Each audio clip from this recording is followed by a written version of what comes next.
he is a game-changing talent. This is not the first crucial equaliser he scored this season.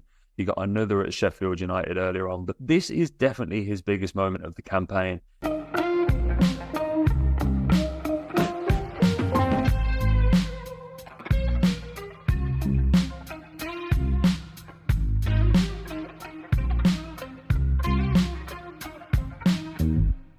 Hello and welcome back to the Villa Filler podcast. Once again, I'm your solo host, Dan Wiseman, here today to talk you through Aston Villa's 1-1 draw at the London Stadium with West Ham United.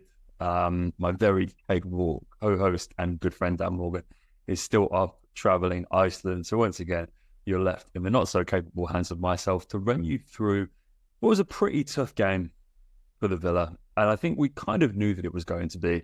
And I think with that in mind, a point is something that I think if you'd all offered to us at 2 p.m. on Saturday, so maybe we would have taken it. On Saturday, I think we were kind of, basically in the aftermath of the Ajax game, really, we started to get an idea of just what a tough test this could be. Obviously, a lot of the pre-match conversation, particularly going into the day before the game, was about Ollie Watkins' fitness and whether the knock that he picked up against Ajax on Thursday night would keep him out of this game, and it didn't. And what that meant is that John Duran, who a lot of us thought was in the frame, particularly after his goal against Ajax, was going to be in the frame to replace Watkins, felt like he was maybe going to be out of the team. But what Emery actually did, probably for the first time since Emery became Aston Villa manager at the back end of 2022, we started with two archetypal strikers up front. It was 30 months after we signed John Duran. He makes his first start as an Aston Villa player. We also saw further starts for Morgan Rogers, and he's certainly had to play more minutes since he signed than perhaps he was anticipating. But what it meant kind of going with Watkins and Duran up front is that those kind of floating number 10s, it was absent, really. We didn't really have the players get close to them that I think perhaps we would have in previous games. We saw that, I think at the first half, no players had made fewer touches on the pitch than Duran or Watkins. Duran made 12 and Watkins made 15 in the first half. We were losing the ball quite a lot. We couldn't really connect the midfield and attack, and it's particularly interesting, those statistics, those 12 and 15 touches respectively for either striker, considering we had 65% of the ball in the first half, but we were showing real teething problems. I think you could tell the Villa hadn't really set up with this kind of system, particularly in an ideal world, we wouldn't really have to. Again, obviously Morgan Rogers out on the left, Leon Bailey on the right, and Luiz and Tielemans in the middle. I think it became apparent pretty early on that perhaps this wasn't going to work as we'd like. We were not really, I say, connecting those dots, and certainly felt that Villa were really struggling to get going in the first half. Changes were definitely needed, and then at half-time, you see Duran get pulled for Moussa Diaby, and it's a shame really for John Duran, because I think he is a player that needs to feel loved, that needs to feel valued. And I think despite his lack of experience in the game, I think he certainly thrives as the main man. I do think there definitely is that element to not just his style of play, but also his personality, where he is very all action. I think he enjoys the stage of playing in European competition, of playing in the Premier League. I think you can tell by his personality that I think he's definitely got the ability mentally to shoulder that load, but he is very kind of hot and cold. And I think ultimately this game was summarised by players who have been kind of hot and cold throughout their time at Villa, and we'll come on to the man that got the equaliser shortly in a bit. But we know that we relied heavily on VAR in this game, and yet again, it's a game that showcased that Villa struggle with defending balls into the box and from defending set pieces. West Ham's first goal is a ball that kind of comes into the box, and there's just a real willingness on Michail Antonio's part to be the one that wins the header. The ball is played kind of through the midfield. Souček gets it out wide to Kufal, who kind of puts this ball in it kind of goes over Pau Torres. It comes in about waist height, and Michail Antonio is the one to meet it with a diving header, and It's not great defending by Villa, but what I think it showcases, there's just more willingness on Antonio's part to be the man that meets that header and gets it into the back of the net. And Villa go one down. There's obviously further kind of VAR controversy just minutes later. It's a set piece that comes into the near post. This is the goal that I have more issues with. The ball comes into the near post. There's a kind of line of West Ham players that are closer to the goal than all of the Villa defenders. Emi Martinez, as a result, can seemingly see this situation, comes to the near post to meet it. It's not a great attempt to win the ball, to be honest with you, and it's headed into the back of the net. Thankfully, VAR intervenes, and that one's chalked off, and we went into the half-time just the one goal down, and then we had to make tactical changes, and Emery did, and for what it's worth, I think we have been slightly critical of Unai Emery kind of over the past couple of weeks. I think we can all agree that the selection choices in the Ajax game weren't particularly great, and we had to kind of make changes throughout the game to try and rescue that situation. And in the end, came up with the draw. We then went to the 5 at the back against Spurs, which definitely didn't work. We got torn apart in that game. And look, I think we have to give the manager some dues in that. Obviously, we have a wafer-thin squad at the moment. We're really impacted by injuries, suspensions. And so it's kind of a makeshift squad, and we've already talked about the impacts that had on this game and the 2 strikers that we had to play as a result. But Unai, for what it's worth, I think we can all agree, for better or for worse, hasn't got the changes right when we've had to make them. But in this game, I think he did very well. He did very well. Morgan Rogers, who I thought, again, this game kind of summed up his kind of tenure as a Villa player, in that he's definitely very willing. He attempted more dribbles than any other player on the pitch in this game. You can see that he's trying to get into those creative positions, but ultimately he's coming in for players who are crucial to this Villa team, and that, you know, John McGinn's not available at the moment, Jacob Ramsey's not available at the moment, and so he's got a lot of enthusiasm, sometimes too much. His ability to pick up a yellow card is something that's meant he's been pulled off in both of the starts that he's made against Luton Town and Ajax prior to this one. And so you can see his willingness to keep going into those positions. There were sometimes moments where he was kind of leaving the ball behind him on a dribble, but he definitely was causing problems for Koufal and Souček. And I think you saw that those two were getting a little bit verbal with each other about who was going to pick him up when he comes inside, who's doing a good job of dragging players out of position. And so I think as time goes on, you can definitely see the vision with Morgan Rogers. And I think if you look at the step that John Duran has taken this season compared to last, and you can see that just in the amount of goals that he scored, you can sort of see the trajectory that we hope Morgan Rogers is going on. But the endeavour is definitely there, and I think that's definitely a positive sign for Villa going forward.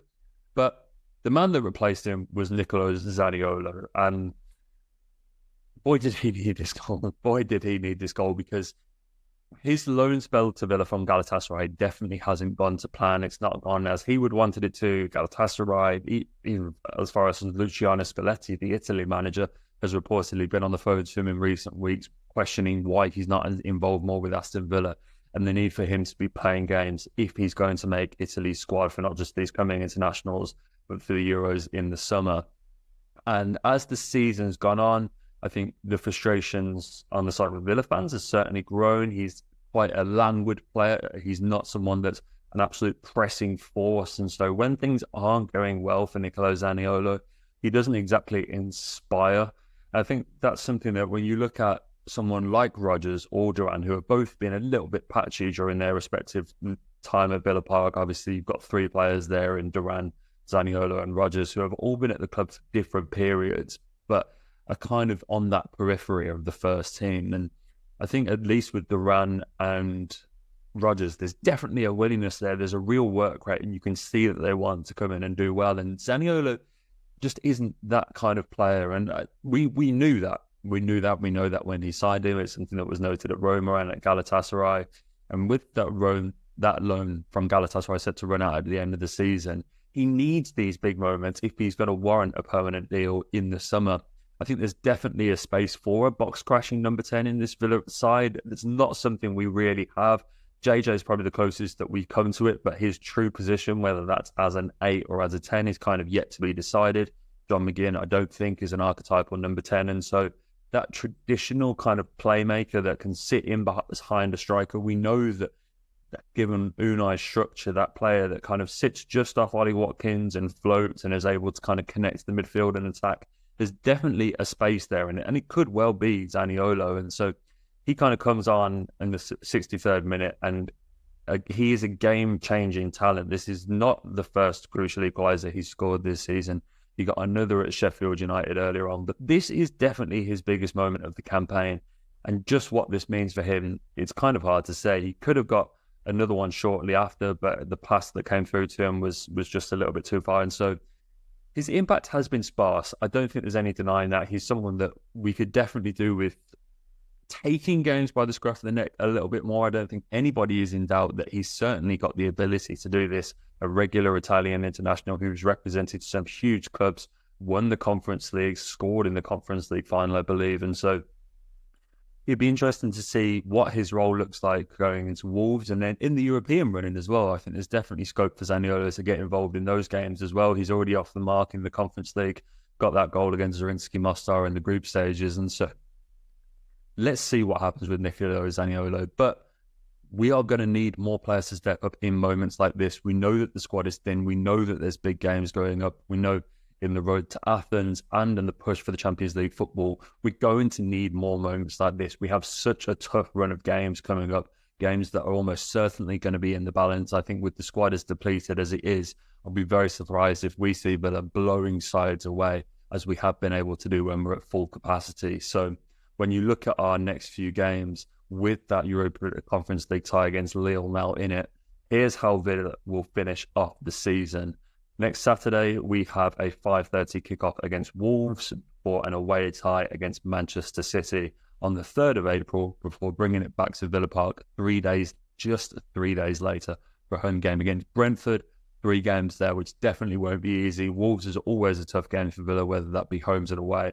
Man City away speaks for itself. Brentford at home, again, another very combative, physical side that could cause Villa more threat from set pieces.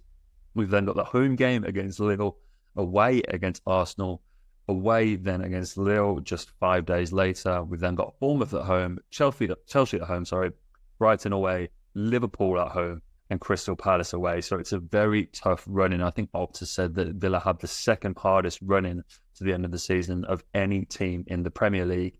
And that's when you consider that we're only in the quarterfinals of the Conference League. So fortune willing, we'll have at least another 2 fixtures and potentially a final in that kind of space as well. So it's going to be it's jam-packed, the running from here to the end of the season. And so these are the games that I think Zaniolo, Duran, Rodgers, you can really stake a claim. And you can, given how small and how limited the squad is at the moment, how quickly you can elevate yourself to becoming a crucial player just by having 1 or 2 good games is really evident at the moment. I think if you look at someone like Tim Iroegbunam, who was almost a forgotten man at the first half of the season, but Villa's injury and suspension crisis is such at the moment that he's become almost an integral part of the first team, at least the first team rotation. And so opportunities can be thrust upon you really, really quickly in this Villa team. And what I will say is that for guys like Moussa Diaby, who I've been full of praise for really in recent weeks, the way that he stepped up in big moments, that's what we need. That's what we need. And I think if Villa can continue to show that guys like this, even if it is just every now and again, are going to crop up with big moments that turn a defeat into a point and just keep us going. For all of Villa's woes at the moment, we are now 5 games unbeaten, and I think that's our longest run undefeated away from home since a run of 7 games between 2008 and 2009. So we are still motoring, and that's about as all as you can ask for at the moment. This is a very good point against a side that typically we haven't done very well against in recent years. West Ham have lost just once to Villa in the 12 matches they've played against us since 2015-16. We're actually, of any team that they've played more than 10 times in that period, they haven't lost fewer games against any other side. So it's a stadium that we've never really done too well at. And so all in all, to rescue this just 11 minutes from time we were fortunate to get out there. Obviously, they have another goal ruled up in stoppage time. But I'm almost inclined to say that doesn't matter. Villa just have to get through these games. I really don't think we can read too much into them, given that starting 11 that we've played, maybe there's 5, maybe 6 players in there that you take out if you were cherry picking from a Villa 11 that was totally fit and healthy. So just getting through this with what is almost a second string lineup is very important. And with a point, we can take that into Wolves at home, and it's our home game where we really have to capitalise on that. So Dan and I will be back at full capacity later this week to preview that one for you in more detail. But guys, as always, thank you very much for listening to my solo ramblings. Let me know what you thought of the game in the comments down below. I always like engaging with you guys down there. So yeah, drop me a comment on what you thought of the game, what you think of Villa's upcoming run, and where do you think we will finish? It looks like the percentage chances show that the 5th spot in the Premier League will give a side Champions League football at the end of the season. Spurs' loss to Fulham was a big one for us, but they still have a game in hand, which I believe is Chelsea away. They remain just 3 points behind us. Man United got a big win, albeit in the FA Cup. They are currently on 47 points, 9 points behind us on 56. So it's going to be a very close run into the end of the season. Let me know how you see it going. Yeah, like, subscribe. Thank you very much for watching. Love the Villa.